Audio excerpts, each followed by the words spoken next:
So lately, I've been entranced in the world of alpha male romantic vertical short form TV shows. For those of you who don't know, there are these platforms such as Shortmax where they make these like TV shows and each episode is 1 minute long, and they specialize in making the most riveting shows you will ever see. Shows like My Boss Is Now My Stepmom, The Homeless Fishmonger Is My Billionaire Husband, Side Chick, That's My Ride, and My Sister Stole My Mate, So I Took Her Dragon Duke. But my favorite genre of TV shows has got to be the alpha male romantic TV shows. These are a bunch of shows that are not related to each other, but they all take place in a universe where werewolves exist, and then those werewolves are also alpha males. I own every she-wolf in the Crescent Moon Pack because I am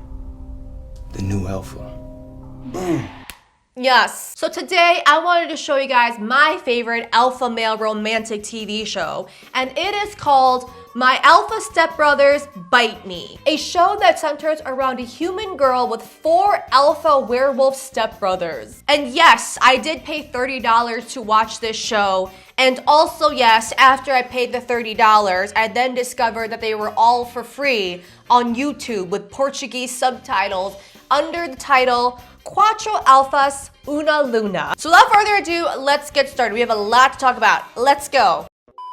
So the show starts off with our main character Ivy bumping into one of her classmates at the airport when she gets picked up by 2 of her 4 stepbrothers, James and Damien, via this like slow-mo walking montage. Oh my god. Don't look now. But 2 totally sexy men are coming our way. I feel like they were going for this like sultry vampire Twilight vibe, but it ended up looking more like frat bros on their way to a liquid lunch before they fuck up some Vineyard Vines Labor Day sale. Also, maybe I'm just a hater, but Damien looks 40 to me. Like, I don't know who told this man that he could pass for like a stepbrother in his 20s. At most, this man would pass for like a CW villain 28. Anyways, on the car ride back home, we find out that Ivy actually lives with her sick mom, but is now moving to live with her dad so she could attend the University of Idaho, which is apparently this building right here. That's the University of Idaho. You start classes in a few days, but we're going home first. This is amazing. Yep, that's the University of Idaho, you guys. This whitewashed Hogwarts looking ass castle. I, for the life of me, cannot even imagine why they picked Idaho. Like, maybe Europeans think that Idaho is like this fantastical place because like no one ever lives there, so it has to have unicorns or some shit. Anyways, in addition to the scenic tour of the state of Idaho, we also have this scene where James takes off his shirt to give to Ivy, and it like establishes this sensual sibling tension between Ivy and James. One more word out of you, and I'll break your neck. Finally, we get back to the house. James is still shirtless, and we meet the rest of the family here. We have Zane, who is Ivy's dad. We have Allison, the stepmother, who establishes that she also hates Ivy for some reason. And then we also have Hale and Talon, who are the other 2 stepbrothers. And we meet the family as they're doing their favorite and only hobby, which is to stare pensively in 2010's magician attire in the living room. Anyways, Ivy then drops her suitcase and her little, egg comes out. James picks it up with his bare hands, and this then leads them to unload a bunch of exposition while they're doing this sensual wall pinning sequence here. My mum paid off all of your father's debt, and you still think that you belong here. I never said I belonged here. I'm just here to study. Girls like you don't belong here to study.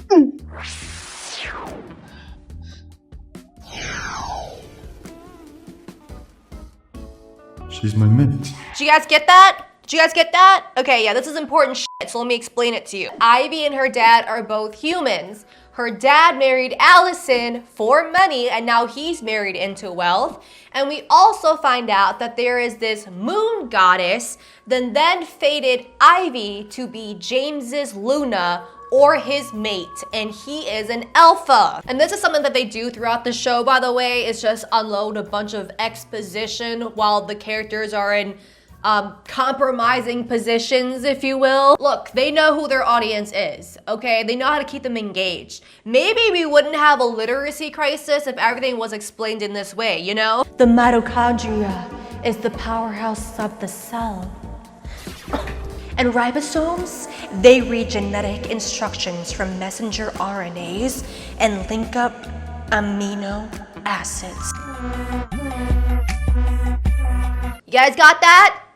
I told you. I also want to kind of point out this werewolf caste system. This is the one thing that is consistent within all the alpha male romance shows. We have alpha males, which are the highest class you could possibly be, and they are always men. Every alpha has a Luna, and that is their mate that they are assigned to by the moon goddess. But then we also have lower class men like gammas, omegas, lone wolves, and humans, which is what Ivy is. So there is this class struggle between Ivy and her stepbrothers who are alphas, like the richest of the rich. Anyways, later that night, we have this extremely awkward dinner scene with Ivy, and the only thing they have to eat is wine, fruit, and this piece of bread, which I guess is accurate. This is exactly what I imagined dinner would be like for a white almond mom with an aggressive smoky eye. James, for some reason, has Ivy's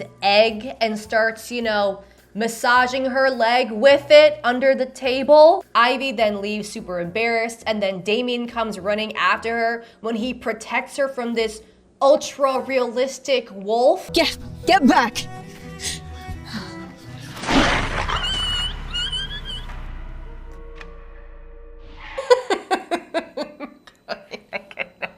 I've watched this scene like 10 million times. There's something just so funny about it. At this point, Ivy is not aware that her stepbrothers are werewolves. So from her point of view, she's just witnessing this 40-year-old man aggressively growling at this wolf, and she's just like weirdly turned on by it. Like, imagine you're out with your man and he pulls this shit, okay? Don't worry, babe, I got this.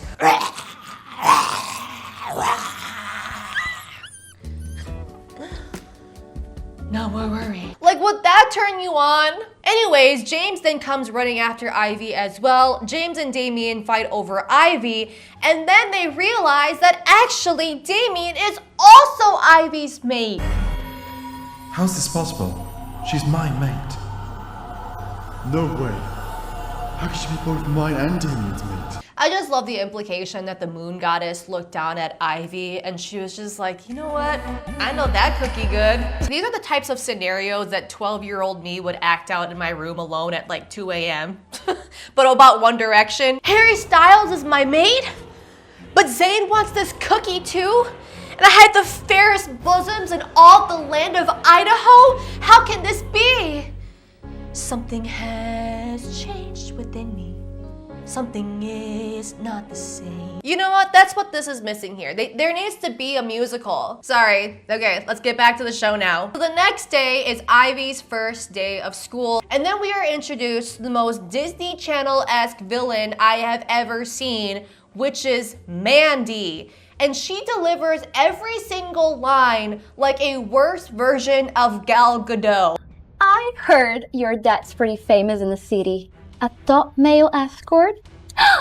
I guess this is how your stepmom forced to send you here. Yep, this is an Idaho resident. God, watching this entire show, it feels like somebody's like ESL project. And we're also introduced to this man here who is Mandy's henchman, and I don't know who gave this man space buns. Mandy and her henchmen apparently hate Ivy because Mandy is in love with James and for some reason thinks that James is in love with Ivy. So she bullies her, again, very Disney Channel style, when all of a sudden the professor walks in and surprise, it's Damien, her stepbrother. I mean, I guess it makes sense because again, he literally looks 40, so I at least he has a job. There was like literally no plot reason to make him the professor. I feel like they did this just to check off like all the fetish lists. We've got the age gap, we got stepbrothers, we got furry werewolves, we've got rich guy in black suit, and now we've got professor. Like I wouldn't be surprised if they also made him a carnivorous tree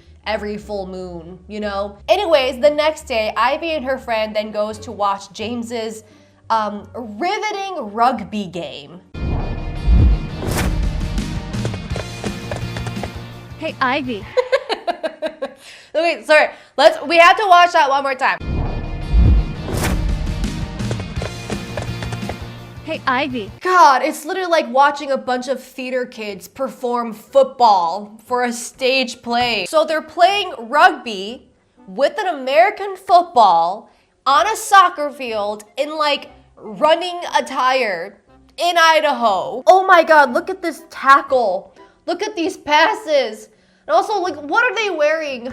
They look like German moms at a tenacious hike. Like, what is going on here? This makes the Twilight baseball seem a lot more realistic because I feel like in the same universe where someone would pitch a baseball doing this,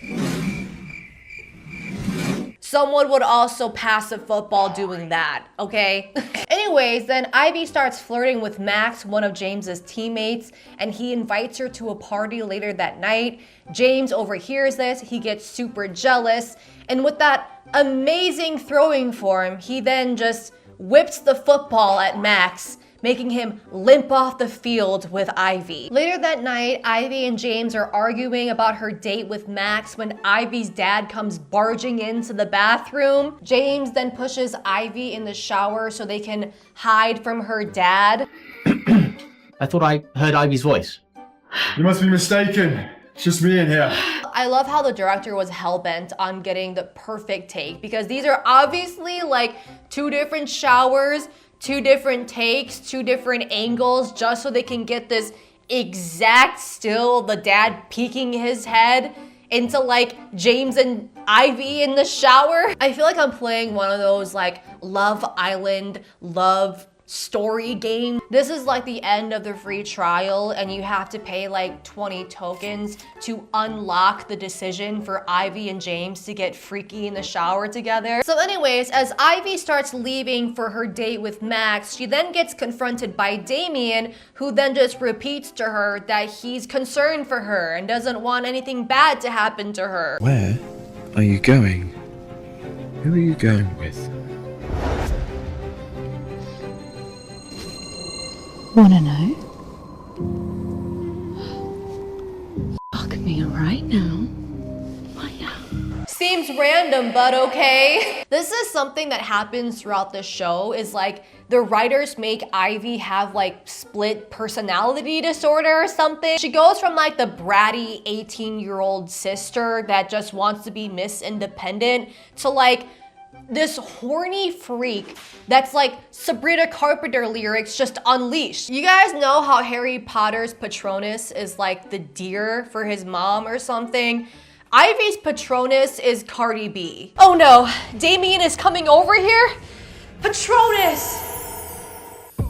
Come get this wet ass bitch. So anyways, Ivy then goes on her date with Max to this, I don't know, Idaho yard party. All is going well until James jealously comes over and knocks the drinks out of Ivy's hands, claiming that Max spiked it because he's just a really bad dude. Was the drink actually spiked? Was this James just being jealous? Nobody knows, because we never hear or talk about Max the rest of the show. So now it's after the date, we're in Ivy's bedroom and Ivy and James are fighting about how James doesn't want anyone to touch her and Ivy thinks it's just because they look down on her, that she's just some country bumpkin girl. Just saying.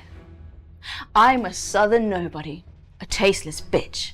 That's what you'll think. Right? I'm much more than that. Ivy, don't.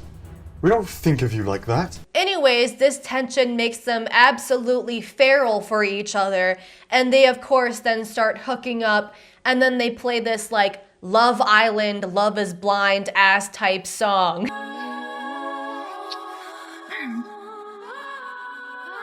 God, it's just like that meme when you're watching Love Island or something, and they always find a song that directly correlates to exactly what just happened.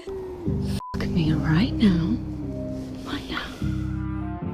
1, 2, 3, Alpha bro, fuck me. So the next day, after James and Ivy boink, it is then revealed to Ivy that she's not just the mate for James and Damien, she's also the mate for the other two stepbrothers. You and Damien would be sharing it? Could be all four of us. Ivy, we want you. We all want to share you equally. To have you between us, and in return, we will belong to you. Bitch, where the f have you guys been? They're just like that Victoria Justice meme where she's just like, yeah, I think we all sing. Like, bitch, where the f were you? They're just watching Ivy get freaky with James and Damien, and they're like, yeah, I think we're all your alpha, by the way. We're all alphas here. All of us. Alpha, alpha, alpha, alpha. And then after finding out that she's the mate to all four of her stepbrothers, she then finds out that her stepbrothers are also werewolves.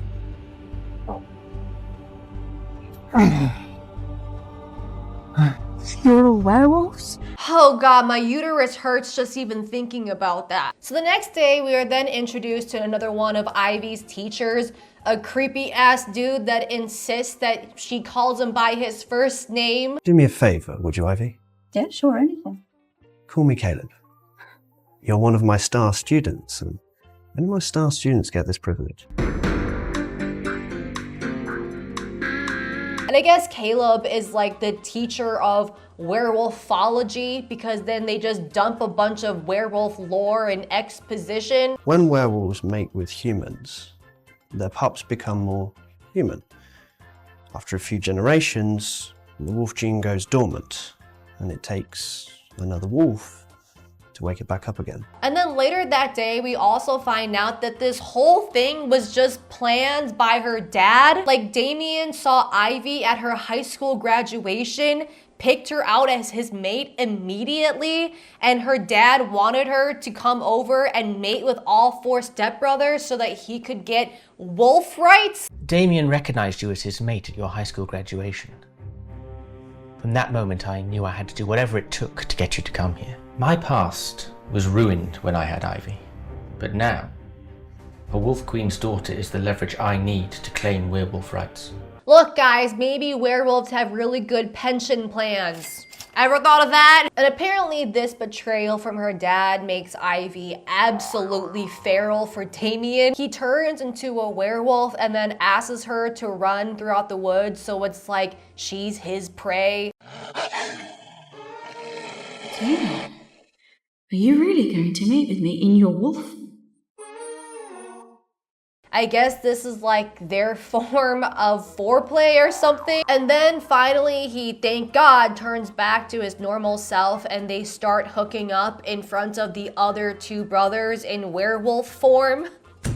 Like, I guess this kind of makes sense that the other two brothers are kind of cucks, because why were they so happy to accept like being the mate to a girl that's given them like no action at all while hooking up with the other two brothers every scene? Like, I imagine like them waiting in line to hook up with Ivy is like the line that they have for Bonnie Blue. So, how about them bears? Guys, I literally just brought Shrek 4 on my phone. If anyone wants to cast it, we can watch it together. Oh, I think Damien's almost done. You hear that? The next day at school, Ivy then finds out that her creepy teacher Caleb and Damien were actually high school colleagues, and Caleb is also a werewolf. But Caleb is mad at Damien because his mate Sophia rejected him for Damien, and that somehow got her killed in the mix. So in order to get back at Damien, Damien, Caleb comes up with this stupid ass plan where he kidnaps Ivy, he drugs her, and then he lays out his whole plan in front of her of how he's going to break the bond between Ivy and her brothers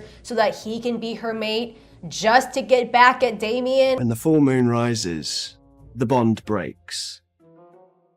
And I will claim you as mine. Yeah, Caleb is like peaked in high school final boss. I used to be one hell of a werewolf too.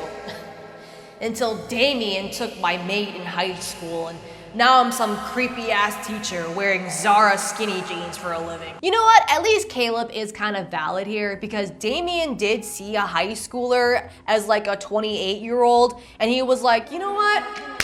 That's my mate. Meanwhile, the four brothers are doing everything in their power to search for Ivy in Idaho. Ivy! She's not here, Hal. They even talk to this native Idaho resident. Yes, have you seen him come home?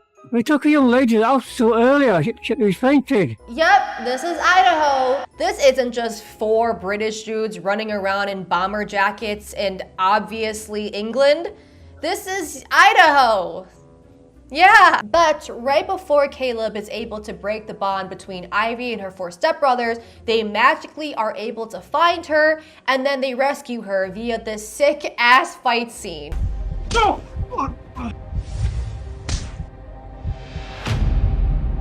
Why do they fight in lowercase? You know what I mean? Why do they fight like the most tame PowerPoint transitions?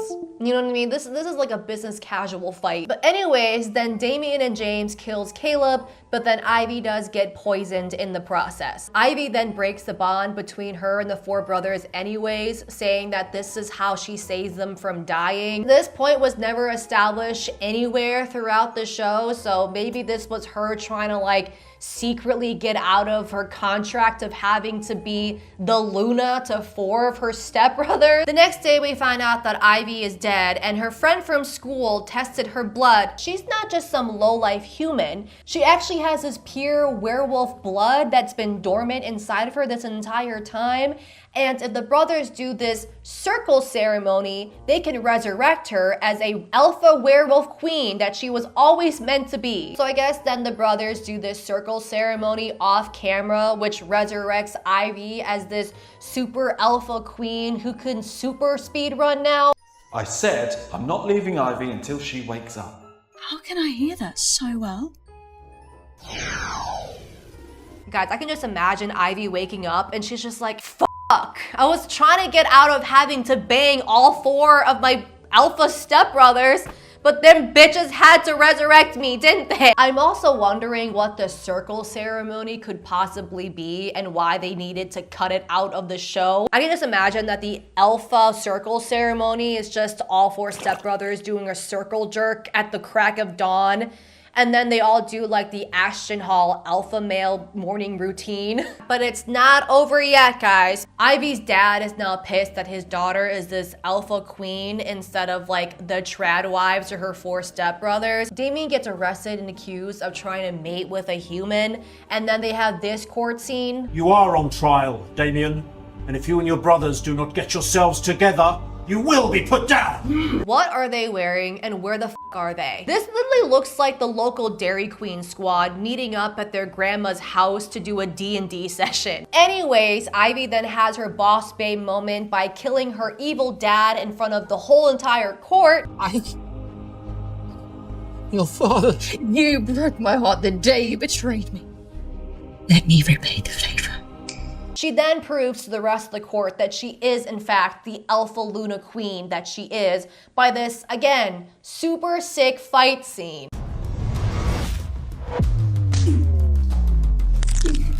You're an immortal! The movie then ends with Ivy becoming the Alpha Queen that she is and declaring being the mate of all four of her stepbrothers. And this era belongs to the leader of the pack. My mate. The mate of my brothers. Ivy. Come get this wet-ass pussy, bitch. The ends. I don't know what it is about these horrific short form vertical shows that just keeps me engaged, but I cannot resist myself. This is like the perfect material to watch with like your husband or your friends or anything, like when you just want something like cringy to laugh at. It's like bad, but in a really cringy, funny way. But with that said, thank you guys so much for watching today's video. Please like, share, and subscribe. Let me know if you guys want any more of these like TV show reviews or any other TV show or movie reviews. I'm glad to start doing those. I had so much fun making this video here, and I will see you guys in my next video. Bye!